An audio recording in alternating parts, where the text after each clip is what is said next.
আসসালামু আলাইকুম। কেমন আছো তোমরা? আচ্ছা, এই ব্যাগটা কালারটা কিরকম হয়েছে একটু কমেন্ট করে জানাও তো। এই ব্যাগের যে সুতাটা দেখছো, আমি জানি তোমরা অনেকেই বলবা যে আপু এই সুতাটা আমাকে দাও।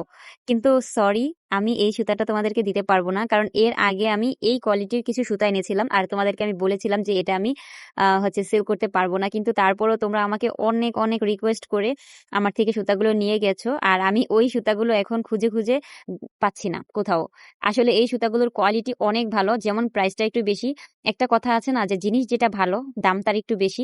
আসলে এই সুতাগুলো তোমরা হাতে পেলে বা হাত দিয়ে ধরলেই বুঝতে পারবা যে এই সুতাটা কতটা ভালো। এখন তোমরা বলবা যে আপু এই ভালো সুতাগুলো তুমি তোমার জন্য রেখে দিয়েছো আর খারাপগুলো আমাদের কাছে সেল করছো। আসলে এরকম কিছুই না। আসলে এই সুতাগুলো হচ্ছে গিয়ে পাওয়া যায় না, এগুলো একেবারে রেয়ার। আমি আগের বার যে কালারগুলো এনেছিলাম আমি তোমাদেরকে বলেছি আমি ওগুলো সেল করবো না, নিজের জন্য রেখে দিব। কিন্তু তারপরও তোমাদের রিকোয়েস্টে আমার ওটা সেল করতেই হয়েছে। মানে তোমরা আমাকে রীতিমতো ফোন দিয়ে ইমোশনালি আসলে অনেক কথা বলে তারপরে হচ্ছে সুতাগুলো নিয়েছো। কিন্তু এখন কিন্তু ওই সুতাগুলো আমার কাছে নাই, আমি আমার নিজের জন্য কিছু রাখতে পারি নাই। তো যাই হোক, এবার এই জন্য আমি এই সুতাটা আসলে পোস্টই করি নাই, মানে ছবি তুলে আসলে আমার পেজে ছাড়ি নাইকা।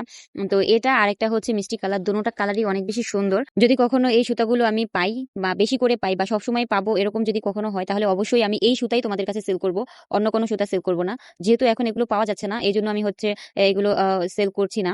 তো যাই হোক, তোমাদের কাছে এই ব্যাগটা কেমন লেগেছে অবশ্যই কমেন্ট করে জানাবা। অনেক আপুরাই বলো যে আপু তোমার হাতের কাজ অনেক সুন্দর, তোমার ব্যাগ অনেক সুন্দর, দোলনা অনেক সুন্দর। সত্যি কথা বলতে আমি কিন্তু লাস্ট কবে যে দোলনা ধরেছিলাম আমি জানি না, কারণ এখন আমার দোলনা ও মানুষ কাজ করে, মানে যাদেরকে আমি কাজ শিখাইছি তারাই করে। আবার ব্যাগও আমি কিছু মানুষকে শিখাইছি, তারা করে। তো এখন কোনো কাজই আমার করা হয় না। সুতরাং এই যে তোমাদের এই প্রশংসা, এগুলো পাওয়ার যোগ্য আমি না। যারা আমার কর্মী আছে, যারা কাজ করে, তারাই আসলে মেন যোগ্য। তাদেরকে তো আর আমি তোমাদেরকে ভিডিওর মাধ্যমে দেখাইতে পারি না, তারা তার ভিডিওর মাধ্যমে আসবে না। কিন্তু আমি তোদেরকে বলছি যে এগুলো সব কিছু আমার কর্মীরা করে। আমি এখন কোনো কাজই তেমন করে ধরি না। হ্যাঁ, বড় কোনো কাজ হলে ধরি, এছাড়া আমি আর অন্য কোনো কাজ ধরি না।